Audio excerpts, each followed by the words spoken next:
My name is Gina Welch, and I'm from San Jose, California.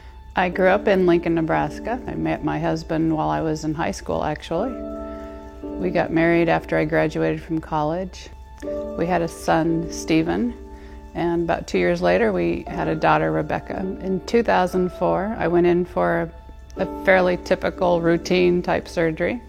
Unfortunately, it didn't turn out to be so routine. I went in to the hospital for 3 or 4 days and sent home with no complications. Everything was fine, routine. After getting home, though, I was never comfortable, and something was wrong. I kept going back to the doctor, and they couldn't figure out really what anything was wrong. On November 19th, that's when everything fell apart. I was at home. Thank goodness my husband was also at home. I started hemorrhaging, and I knew I was in trouble. At that point, I told him to call my doctor, and I called 911. Paramedics got there, and I was passed out on the bathroom floor.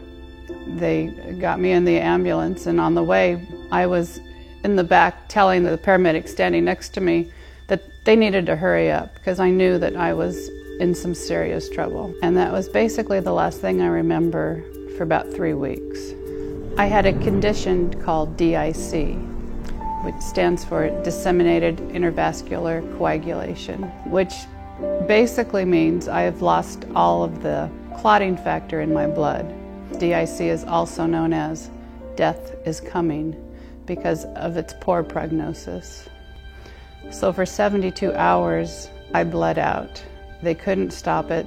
They couldn't figure out where it was coming from, and they gave me transfusions as fast as they could. After 3 days and 304 units of blood product, they finally at least gave me a small chance of survival. While I was in the hospital, I realized without this blood, I would not have survived. It was a gift that I will never forget. Well, after all of this had happened, it really left an impact on my family.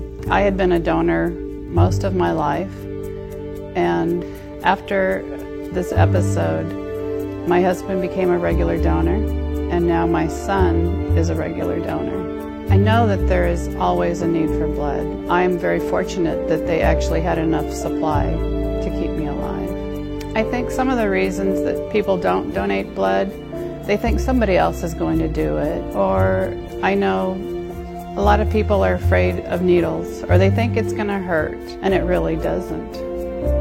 I am so grateful for the strangers that gave so generously to give me my life back. I walk down the street and someone passes me and I wonder, that could be one of my heroes that saved my life. If there was a way that I could, I would meet each one of them with tears and give them a big hug and tell them how much they have changed my life. I want to instill that in my own children, that selflessness, that something so small can mean so much to someone else.